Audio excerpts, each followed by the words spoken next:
अस्सलाम वालेकुम दोस्तों इजिप्ट के शहर काहिरा से 500 किलोमीटर दूर लाइमस्टोन के बड़े बड़े पहाड़ मौजूद हैं, जिसे वैली ऑफ द किंग कहा जाता है। दोस्तों इस वैली में बहुत से राज छुपे हुए हैं, जिनका पर्दाफाश करने के लिए पिछले 200 सालों से रिसर्चर्स मुसलसल मेहनत कर रहे हैं। और आज की वीडियो में हम पिछले 200 सालों में मिलने वाली हैरानकुन चीजों के बारे में बात करने वाले हैं। लेकिन मेरी आप सबसे गुजारिश है कि ये वीडियो स्टार्ट होने से पहले आप मेरे चैनल को सब्सक्राइब कर दें, और अगर आपको मेरी वीडियो पसंद आए तो इसको लाइक एंड शेयर लाजमी कीजिएगा। चलो दोस्तों स्टार्ट करते हैं।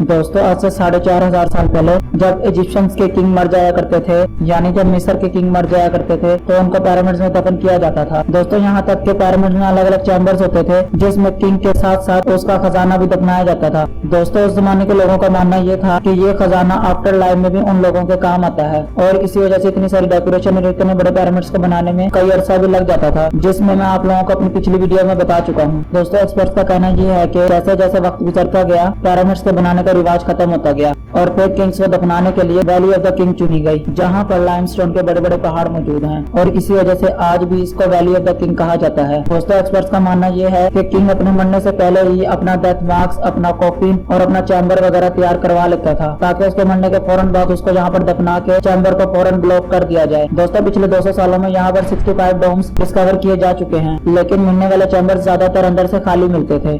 दोस्तों एक्सपर्ट्स का मानना यह है कि पिछले हजारों सालों से लोगों को ये पता था कि किंग वैली में बहुत सारा खजाना छुपा हुआ है, इसीलिए लुटेरों ने वक्फे वक्फे से इसको लूट लिया। दोस्तों हैरत की बात यह है कि लुटेरों ने खजाना तो बिल्कुल भी नहीं छोड़ा, और बाजू का कुछ चैम्बर में मम्मी का कॉफिन भी नहीं छोड़ा। दोस्तों 1922 में किंग वैली से कुछ ऐसा मिला जिसने आर्कियोलॉजिस्ट और एक्सपर्ट्स को हैरान करके रख दिया था। दोस्तों आर्कियोलॉजिस्ट हॉवर्ड कार्टर 1922 में अपनी साइट पर काम कर रहे थे कि अचानक काम करते करते उनकी नजर एक सीढ़ियों-नुमा स्टेप पे पड़ी। दोस्तों ये सीढ़ियों-नुमा स्टेप पहाड़ के अंदर जा रहा था, और ये सारा मंजर देखकर हॉवर्ड कार्टर से रहा नहीं गया और उसने फौरन ही खुदाई का काम शुरू कर दिया। दोस्तों वहाँ पर वर्कर्स खुदाई का काम कर रहे थे, और आहिस्ता आहिस्ता करके सीढ़ियों-नुमा स्टेप्स नमूदार होने लग गए थे। अब ये तो कंफर्म हो चुका था कि ये रास्ता किसी सीक्रेट जगह पे जाने वाला है। दोस्तों कुछ फीट की खुदाई के बाद कुछ ऐसा मंजर देखा गया जिसने सबको हैरान कर दिया। दोस्तों किंग वैली के एक पहाड़ के बीचों बीच एक और डोम मिल चुका था, जिसकी एंट्रेंस का पिछले 3000 साल पहले बंद किया गया था। और दोस्तों अब हॉवर्ड कार्टर एक ऐसा मंजर देखने जा रहा था जो पिछले 3000 सालों से किसी ने नहीं देखा था। दोस्तों एंट्रेंस के सामने से जब पत्थर हटाकर हॉवर्ड कार्टर अंदर गया, तो उसने चैम्बर के अंदर हजारों किस्म के खजाने से भरा हुआ है। दोस्तों ये एक ऐसा मंजर था जो पिछले 3000 सालों से किसी ने नहीं देखा था। पूरा चैम्बर हजारों किस्म के खजाने से भरा हुआ था, जिसमें ज्वेलरी, स्टैचूज वगैरह शामिल थे। दोस्तों डोम के अंदर कॉफिन भी मौजूद था, जिसके अंदर मम्मी थी, और इसको बहुत ही अच्छे तरीके से प्रिजर्व किया हुआ था। दोस्तों आप इस चैम्बर के खजाने का अंदाजा इस बात से लगा सकते हैं कि जिस कॉफिन के अंदर मम्मी मौजूद थी, उस कॉफिन का वजन ही 90 kg था, जो कि प्योर गोल्ड से बना हुआ था। और दोस्तों सबसे ज्यादा हैरान करने वाली बात ये थी कि जो सामने बनी दीवारों पर पेंटिंग हुई थी, वो अभी तक बिल्कुल ताजा थी। दोस्तों हॉवर्ड कार्टर की इस डिस्कवरी ने पूरी दुनिया के आर्कियोलॉजिस्ट को हैरान कर दिया था, क्योंकि ये किंग वैली में मिलने वाला वाहिद डोम था जो लुटेरों की पहुंच से बचा हुआ था। दोस्तों अब डोम तो मिल चुका था, लेकिन एक्सपर्ट्स को एक और चीज तंग कर रही थी कि ये कॉफिन के अंदर मम्मी किस किंग की है, ये पिक्चर्स जो दीवार पर बनी हुई हैं, ये किस चीज का इशारा दे रही हैं, और किंग्स वैली में बाकी डोम्स तो लुटेरों ने लूट लिए थे, तो आखिर ये चैम्बर किस तरह लुटेरों की पहुंच से बचा हुआ था। दोस्तों ये सारे वो सवाल थे जो एक्सपर्ट्स को मुसलसल परेशान कर रहे थे, और दोस्तों लिहाजा फिर मम्मी का डीएनए टेस्ट किया गया, और इससे जो मालूम हुआ उसने सबको हैरान कर दिया था। दोस्तों जब मम्मी का डीएनए टेस्ट किया गया तो मालूम पड़ा इस किंग की उम्र 18 साल थी।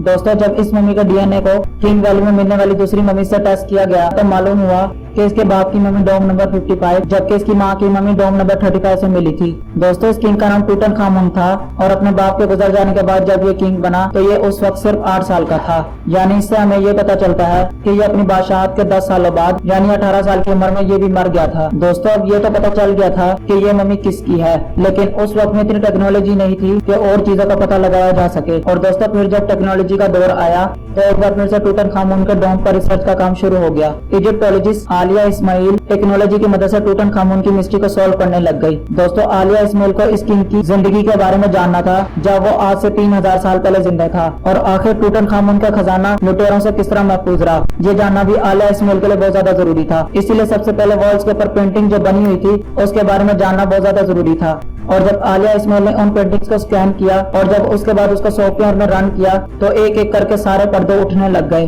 दोस्तों जब सॉफ्टवेयर में पेंटिंग्स को जूम किया गया तो जूम करके ये देखा गया कि उस पर अभी तक बुरश के निशान मौजूद हैं। दोस्तों आलिया का कहना ये था कि ये बुरश के निशान उस टाइम वाज़ेह होते हैं जब गीले प्लास्टर पे पेंट किया जाता है।